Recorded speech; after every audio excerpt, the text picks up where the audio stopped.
I'll lead an effective strategy to mobilize true international effort to pressure. What? Hold on, I have to play this again. I'll lead an effective strategy to mobilize true international effort to pressure. I do have to say, I am legitimately excited for this man to be president for the next 4 years. Welcome back, beautiful and amazing human beings. This is Okudowski of WeAreChange.org, and in this video, we will be discussing Walmart, and I do have to say, the quality of their shopping experience has definitely gone down lately, but that's not what we're going to be discussing in this video. We're going to be talking about how Walmart announced that they are legitimately preparing for national civil unrest. Yes, you know when Walmart is preparing for civil war, that we're not in the best of places, and of course this has been a topic that a lot of, quote, media organizations have been talking about, and that's why in this video we are going to go through how different people, cities, and institutions are preparing for civil unrest. We're also, of course, going to be talking about if there will be a big civil conflict, and most importantly, 3 bigger issues that are going to be far more significant than any civil conflict. And we're going to do this plus a lot more, all on this independent news organization that is still luckily here, as of course we are seeing people censored everywhere, all throughout the internet for the most ridiculous things. Even people who created their own news organizations are being censored on their news organizations, as we saw from Glenn Greenwald, who right now is providing the emails and a lot of transparency surrounding his resignation from The Intercept on his Twitter account. Definitely go check that out. It definitely gives you a very interesting look into the situation that led up to his resignation. And also MailChimp, one of the leading email provider newsletter companies out there, just announced that they will be, quote, deactivating accounts that are, quote, sending false, inaccurate, or misleading emails. Now, what do these statements mean? Well, no one really knows, since they are, of course, very generalized language that could be interpreted in many different ways.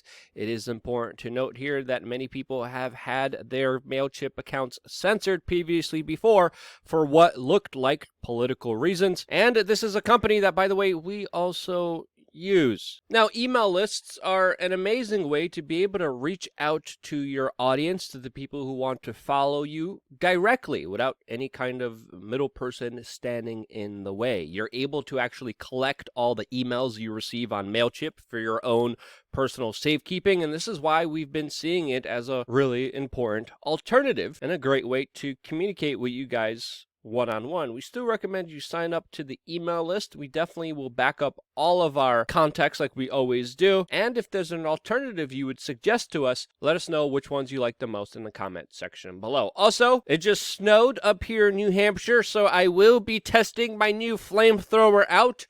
The same flamethrower that you could get to use on November 4th or November 7th during our EFIT 2020 bash, where of course we will be conducting our therapeutic rage therapy and farming preservation techniques with a flamethrower. Yes, this is going to be a really fun event. You have to act now. A lot of tickets are selling out. We're going to make this a story time event where we're going to go through a legitimate real life situation with government connected pedo scarecrows. It's going to be a lot of fun. Check it out here. This is the first ever EFIT event. I'm looking forward to seeing you there. Now, very interestingly today, I'm seeing an exorbitant amount of mainstream news articles talking about the Civil War, as we saw very prominent articles from Alternet and Vice with headlines like, "Is the U.S. already in a new civil war? Alternate signs of a coming conflict are everywhere. Why a second civil war would be quite different than the first." Gee, you don't say. Now, before we get into the contributing factors to this type of scenario, it is important to highlight how other institutions have been preparing as well. Now, the Washington Post recently just had an entire segment that was titled "Readying for War Inside an Armed Right-Wing Group in Utah," specifically talking about this issue. But one of the misnomers that's not really talked about in the mainstream media is the fact that it's not just right-wingers who are preparing, but also left-wingers as well, who are some of the millions of new gun owners in the United States. This is in part why there has been a record number of gun owners. To say that this is something that right-wingers are prepared for is a big misnomer and needs to be countered with the actual information. That this conflict is not just a right-wing conflict, especially when there's literally BLM protesters calling for civil war. If it takes a civil war, we are standing up to fight against injustice.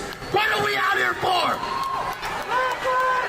What are we out here for? And it's not just new gun owners preparing for the worst, it's also a lot of cities, as we're seeing the neighborhoods surrounding the White House literally preparing for massive unrest by boarding up, chaining, and setting up fences and barriers trying to protect their businesses. Beverly Hills in Los Angeles is also conducting similar activities as they are deciding to shut down Rodeo Drive on Election Day as they are, quote, preparing for the worst. And then, of course, we have Walmart's latest statements that they are pulling guns and ammo from their store displays because of potential risks with civil unrest. Now, this is, of course, very importantly here on the heels of major looting that happened in Philadelphia, where a Walmart was looted. Inside of that Walmart, there was bullets scattered across the floor and an incident where one innocent bystander was shot. 30 officers were, of course, injured, but there was shooting during the looting, and in part, one of the reasons why police officers decided to stand back and allow it to happen. As, of course, police officers were on the scene, but didn't decide to intervene during the looting of Walmart, the Dollar Tree, and other businesses in the Philly area. Not to be outdone, New Zealand also officially announced a travel warning to the United States for New Zealanders going into the U.S. due to the warnings of civil unrest during the election. Yes, the government of New Zealand is telling people not to go to the United States because of the potential of a civil conflict unfolding. Now, in my own personal opinion, will there be a massive civil war on Election Day? It might be unpopular to say this, but no, I don't think so. But does it mean everything's hunky-dory? No, as well. When we look at the contributing factors of what is causing this unrest, big tech social media, the mainstream media, hyper-partisan sensational politics with record-level fear-mongering from the establishment. If we look at these three particular fuels that are raging the discontent between Americans, we see these ingredients only being added and not subtracted, not being dealt with, but escalated to grave proportions. And because of that, even though I don't think there will be a massive conflict, because of that, I think it's still best to be prepared since there is a small chance for some fighting to take place. As we have seen all throughout 2020, there have been escalations of violence that have slowly been ratcheting up. And I always believe one of the best approaches you could have is to hope for the best, but prepare for the worst. A lot of times, many people don't see or prepare or even think that a conflict will happen. If we look at previous civil conflicts, especially the latest one that happened in Europe with Yugoslavia, we saw a multicultural, sophisticated Central European state break out into a full, all-out conflict. Now you add that to an unstable election, a record number of new gun owners, fuel being added to this fire by big tech social media and the mainstream media, you have a situation that of course is worth preparing for just like anything else. Now, if I had to guess, if I was forced to tell you what I would think would happen on Election Day, I would say that I do think Donald Trump will be ahead in the delegate count. I do believe the election will be contested. And then, of course, there will be some protests like we saw in 2020, but nothing as intense as a full outright war like some media organizations are, quote, saying that we're already in. Now, quickly, because I already ran over my time, I want to go over the 3 things that I think will be more significant. I think one of those things will be the lockdowns that we are already seeing major European nations prepare for, just like we saw in Paris, where traffic went to a standstill with the large amounts of people trying to escape the metropolitan area. We have Germany warning of a long, hard winter, even though Sweden is doing really well without any of the lockdowns. So that's one of the important issues to stay on top of moving forward, as well as the larger financial ramifications from all the lockdowns and U.S. Federal Reserve interjection into the U.S. economy, which has literally seen 22% of all U.S. dollars printed in 2020.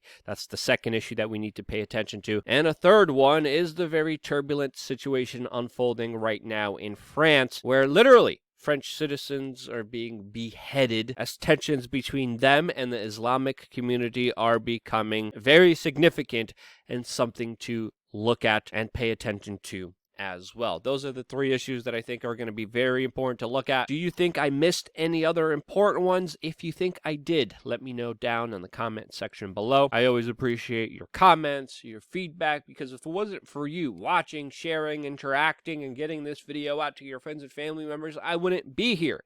And because I'm still here, this is why I love you guys. Stay tuned for more here on WeAreChange.org.